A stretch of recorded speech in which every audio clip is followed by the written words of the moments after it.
नमस्कार, मैं धीरेन्द्र और आप देख रहे हैं मिरर मीडिया। स्वागत है आपका जवाहर झारखंड में। एक नजर बढ़ते हैं अब तक की सुर्खियों पर।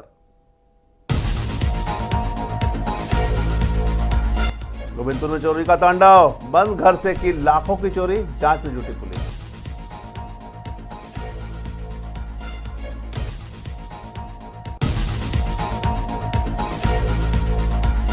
रजरप्पा मंदिर के समीप चला बुलडोजर, अतिक्रमण पर प्रशासन की बड़ी कार्रवाई।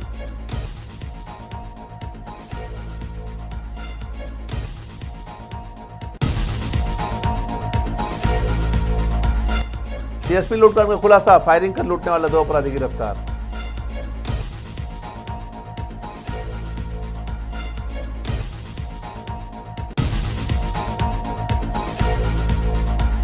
ऐतिहासिक क्षण का गवाह बना झरिया, आरएसपी कॉलेज भवन निर्माण का शिलान्यास, शिक्षा को मिली नई उड़ान।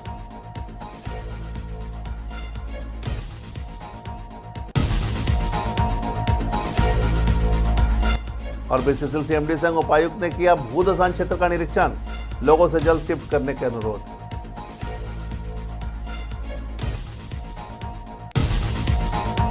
और अब खबरें विस्तार से। धनबाद के गोविंदपुर थाना क्षेत्र में एक बार फिर चोरी की वारदात सामने आई है। रतनपुर निवासी सुदेव चंद्र कुमार के बंद घर को चोरों ने निशाना बनाते हुए करीब 10 लाख रुपए की संपत्ति पर हाथ साफ कर दिया। बताया जा रहा है कि पीड़ित परिवार तारापीठ दर्शन के लिए बाहर गया हुआ था। इसी दौरान चोरों ने वारदात को अंजाम दिया है। वहीं पीड़ित परिवार ने बताया कि परिवार के साथ तारापीठ दर्शन के लिए गए थे और गुरुवार की सुबह घर पहुंचे तो घर का नजारा देखकर दंग रह गए। उन्होंने बताया कि घर से 5 से 6 लाख रुपए नगद और लाखों के सोने चांदी के जेवर गायब हैं। सूचना मिलते ही गोविंदपुर पुलिस मौके पर पहुंचकर जांच में जुट गई है।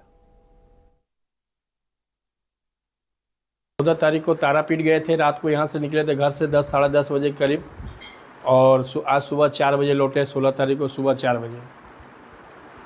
उसी बीच में घर आकर के देखे तो मेन दरवाज़ा का तो ताला जैसे लगा के गए थे वैसे लगा हुआ था, लेकिन जैसे ही अंदर आए तो देखे कि मेन दरवाज़ा यहाँ जो घुसते हैं घर वहाँ का ताला टूटा हुआ है। उसके बाद अंदर घुस के देखे तो सब अलमारी सब मतलब खुला हुआ है और दोनों घर का अलमारी, उसमें जितना भी मतलब जेवरात था मेरा परिवार का सब वो सब ले गया। उसके बाद फिर कैश पैसा भी रखा हुआ था, ये क्या बोलता है आपका अथी के नीचे, पलंग का नीचे, वो पैसा भी उठा करके ले गए। अनुमान तो सोना चांदी का तो अनुमान हम नहीं बता सकते हैं, लेकिन केस मेरा 5 से 6 लाख के बीच में था। पुलिस आई थी? हाँ आई थी। क्या बोली पुलिस? पुलिस बोली सब कुछ देख करके गए, बोले कि बोले ठीक है आवेदन आप लिख करके दीजिए, हम इस पर छानबीन कर रहे हैं। क्या जानकारी तो मान के चलिए हो ही जाता है, ऐसा थोड़ी है कि मतलब हम तो 2-4 गोटा को बता ही दिए थे। जानकारी ऐसे गुप्त रूप तो कोई नहीं जाता। मां छिन्नमस्तिका मंदिर रजरप्पा परिसर के समीप गुरुवार को प्रशासन ने अतिक्रमण के खिलाफ बड़ी कार्रवाई की। कोर्ट के निर्देश पर चलाए गए इस अभियान में मंदिर परिसर की अवैध दुकानों को बुलडोजर से हटाया गया। कार्रवाई के दौरान रामगढ़ अनुमंडल पदाधिकारी, अंचल अधिकारी और पुलिस बल मौके पर मौजूद रहे। प्रशासन ने दुकानदारों को पहले से ही नोटिस जारी कर परिसर खाली करने को कहा था। इस अभियान का उद्देश्य मंदिर परिसर को अतिक्रमण मुक्त कर श्रद्धालुओं के लिए बेहतर व्यवस्था सुनिश्चित करना बताया जा रहा है।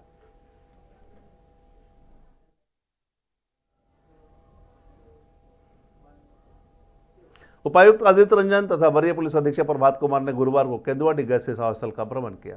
सबसे पहले पदाधिकारियों ने अग्नि व भूधसान से प्रभावित धनबाद बोकारो सड़क का अवलोकन किया। इसके बाद गैस रिसाव स्थल का भ्रमण किया। तत्पश्चात केंदुआडी थाने में बीसीसीएल सीएमडी सहित अन्य वरीय अधिकारियों के साथ बैठक की एवं स्थिति की गंभीरता का आकलन किया। बैठक के बाद उपायुक्त ने कहा कि अग्नि व भूधसान प्रभावित क्षेत्रों से परिवार को बेलगड़िया शिफ्ट करना जिला प्रशासन की प्राथमिकता है। सोमवार को केंदुआडी थाना जो भूधसान प्रभावित क्षेत्र में उसे भी शिफ्ट किया जाएगा। उन्होंने बताया कि झरिया मास्टर प्लान 2 में सरकार के स्पष्ट निर्देश हैं कि प्रभावित परिवारों को बेलगड़िया में 2 फ्लैट दिए जाए। उनके रोजगार के लिए कौशल विकास केंद्र बनाया गया है। बिजली, पानी, सोलर, स्ट्रीट लाइट, आवागमन के लिए बस का परिचालन, ई रिक्शा, विद्यालय, हेल्थ सेंटर, रानी रोड का चौड़ीकरण, गुणवत्तापूर्ण कंस्ट्रक्शन सहित सभी बुनियादी सुविधाएं प्रदान की गई है। आने वाले दिनों में यहाँ के निवासियों को किसी भी निजी सोसाइटी से अधिक सुविधा मिलेगी, लेकिन कुछ लोग अपने निजी स्वार्थ के कारण डेंजर जोन में रहने वाले भोले भाले परिवारों को दिग्भ्रमित कर रहे हैं। उन्होंने बताया कि प्रभावितों की सूची में 535 परिवार है, लेकिन सर्वे में कुछ परिवार छूट गए हैं। जिला प्रशासन को अग्नि प्रभावित क्षेत्र में रहने वाले हर परिवार के जान माल एवं सुरक्षा की चिंता है, इसलिए प्रशासन का प्रभावित परिवारों से अनुरोध है कि वे तत्काल बेलगड़िया में शिफ्ट हो जाए। उन्होंने बताया कि भूमिगत आग के कारण गैस रिसाव बंद नहीं हुआ, समय के साथ साथ इसका दायरा बढ़ेगा।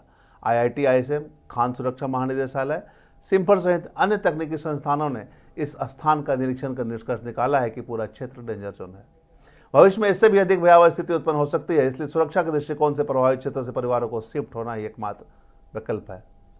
अग्नि व भूदशान से प्रभावित धनबाद बोकारो सड़क को लेकर भी उपायुक्त ने लोगों से वैकल्पिक मार्ग का उपयोग करने का अनुरोध किया। साथ में कहा कि ANHI एवं RCD नई सड़क का आकलन कर रहे हैं।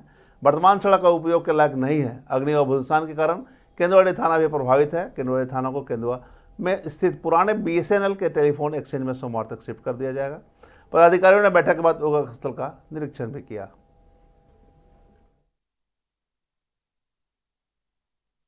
535 फैमिलीज़ की हमारे पास सूची तो है जो 19-17 के सर्वे में है, 17-19 की।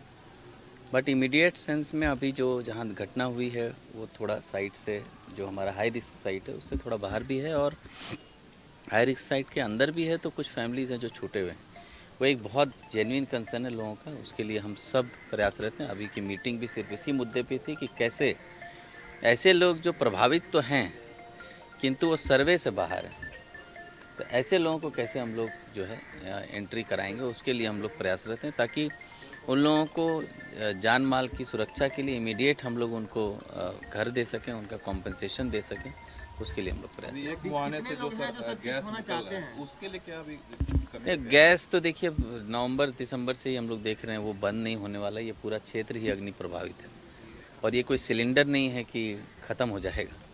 ये अंदर ही अंदर भूगत आग है जो बढ़ेगा ही समय के साथ। वो जितना ऑक्सीजन उसको मिलेगा उतना वो धधकेगा। स्तर पर यहाँ कार्य करना शुरू कर दिया और लोगों को यह समझाने की पूरी हम लोगों ने चेष्टा की और हमारे विभिन्न साइंटिफिक एजेंसी ISM, सिम्फर और भी एजेंसीज ने आकर के यहाँ पर डेरा डाला, होल किए, नाइट्रोजन फ्लशिंग किए, राहत शिविर चलाया। यहाँ के GM साहब और हमारी टीम CISF की टीम सुरक्षा व्यवस्था सब दे करके लगातार समझाने की व्यवस्था हो रही है। लेकिन अब जो ये घटना आप देख रहे हैं, दरार पड़ा है, घरों में भी दरार आ रहा है, यह स्वाभाविक एक प्रक्रिया के तहत ही और कुछ दिनों के बाद जो हम लोग टेक्निकली बोल सकते हैं कि खतरा और बढ़ता ही जाएगा। और जितना जल्दी हो उतना जल्दी, जैसा कि अभी DC साहब ने बताया कि उचित स्थान पर निकल के पहले खतरे के स्थान से अपने जान को बचाएं। अपना जान पहले है तभी कुछ। पलामू पुलिस ने CSP संचालक दंपति से हुई लूट और फायरिंग मामले का खुलासा करते हुए 2 अपराधियों को गिरफ्तार किया है। 13 अप्रैल को रामगढ़ थाना क्षेत्र के होटाल स्थित कोयल नदी पुल के पास अपराधियों ने दहशत फैलाने के लिए फायरिंग कर दंपति से 3 लाख रुपए और अन्य सामान लूट लिया था। मामले की जांच के लिए गठित विशेष टीम त्वरित कार्रवाई करते हुए मुस्लिम अंसारी और आकाश कुमार को गिरफ्तार किया है। उनके पास से देसी कट्टा, जिंदा कारतूस और लूटी गई रकम का हिस्सा बरामद किया गया है। पुलिस ने दोनों को फिलहाल न्यायिक हिरासत में भेज दिया है। 13/4/26 को सुबह लगभग 10:30 बजे रामगढ़ थाना अंतर्गत उटार के पास एक CSP में गोली मारकर लूट की घटना को अंजाम दिया गया। रामगढ़ थाना की टीम ने त्वरित कार्रवाई करते हुए सूचना संकलन किया। बाद में यह सूचना मिली कि जो इस कांड में संलिप्त व्यक्ति थे, एक रेकी करने वाला और 2 लूट का कारित करने वाला, एक जगह मिलकर पैसा का बंटवारा करने वाले। रामगढ़ थाना ने त्वरित कार्रवाई करते हुए उसमें शामिल 2 लोगों को, जिनका नाम मुस्लिम अंसारी उम्र 23 वर्ष, पिता मुमताज अंसारी, ग्राम उटार, थाना रामगढ़, और आकाश कुमार उम्र 19 वर्ष, पिता राजदेव राम, ग्राम बारालोटा, टाउन थाना, जिला पलामू को गिरफ्तार किया। एक अभियुक्त घटनास्थल से भागने में कामयाब रहा।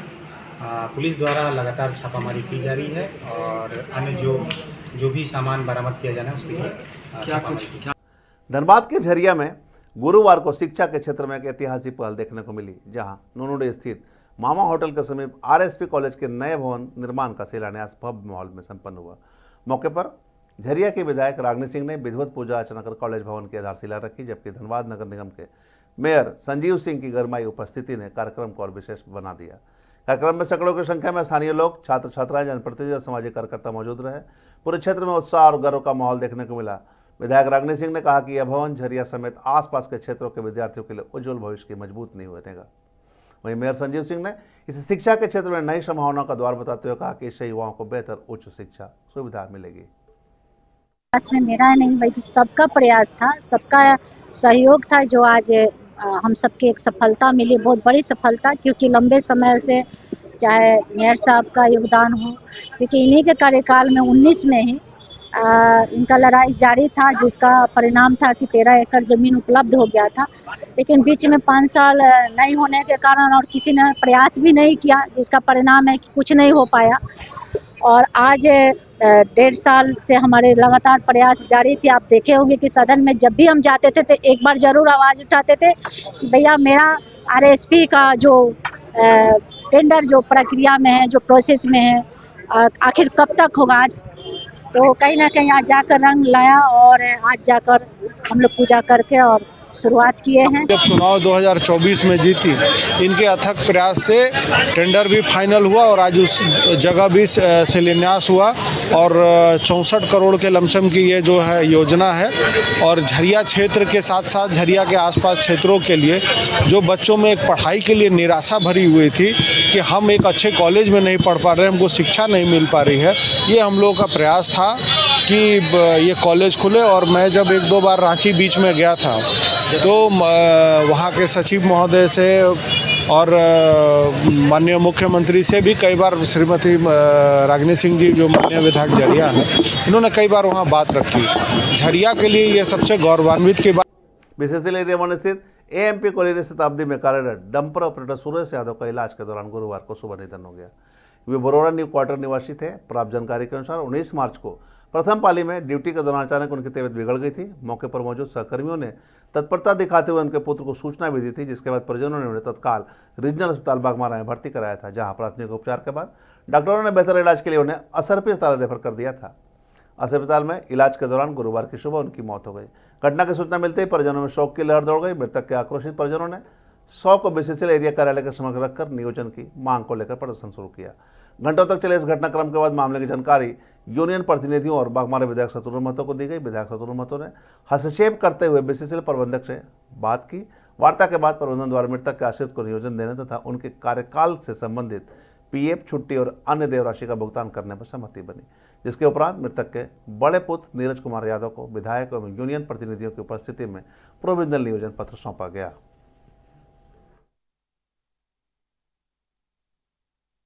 हमारे श्रमिक सुरेश यादव डंपर ऑपरेटर बहुत ही कर्मठशील मजदूर थे। 19/3 को वो ड्यूटी के दौरान प्रथम पाली में बीमार हुए। अचानक उसको रीजनल हॉस्पिटल बागमारा लाया जा रहा है परिवार के द्वारा, फिर वहां से रेफर होता है सेंट्रल के लिए। बीच में और स्थिति खराब हुई और वो असरफी हॉस्पिटल धनबाद जो है उसमें उसको इलाज कराया और इलाज भी चल रहा था, ठीक भी हो रहे थे। लेकिन अचानक आज 7:59 में उनकी मौत हो गई। और ये मौत सुनने के बाद मजदूरों में शोक संतप्त हैं। हम लोग सारे नेतागण शोक में हैं। हम लोगों ने आया और तुरंत जीएम से बात किया कि भाई इसको नौकरी दीजिए। कुछ तो आनाकानी किया कि नहीं देंगे, लेकिन हम लोगों की एकताबद्ध, हम लोगों की मेहनत रंग लाई और आखिरकार उनके बेटा बड़े पुत्र नीरज कुमार को प्रोविजनल नियोजन दिया गया। देवघर में अवैध खनन पर रोक को लेकर प्रशासन सख्त नजर आ रही है। उपायुक्त नवन प्रियस लकड़ा की अध्यक्षता में समाहरणालय के सभागार में खनन पट्टेदारियों के साथ महत्वपूर्ण बैठक आयोजित की गई। बैठक में झारखंड उच्च न्यायालय के आदेशों के अनुपालन पर जोर देते हुए डीसी ने साफ कहा कि पर्यावरणीय मानकों से किसी तरह का समझौता बर्दाश्त नहीं किया जाएगा। उन्होंने वायु, जल और ध्वनि प्रदूषण की नियमित जांच, जियो टैगिंग और सुरक्षा मानकों के पालन को निर्देश दिए। साथ ही नियमों के उल्लंघन पर कड़ी कानूनी कार्रवाई की भी चेतावनी दी।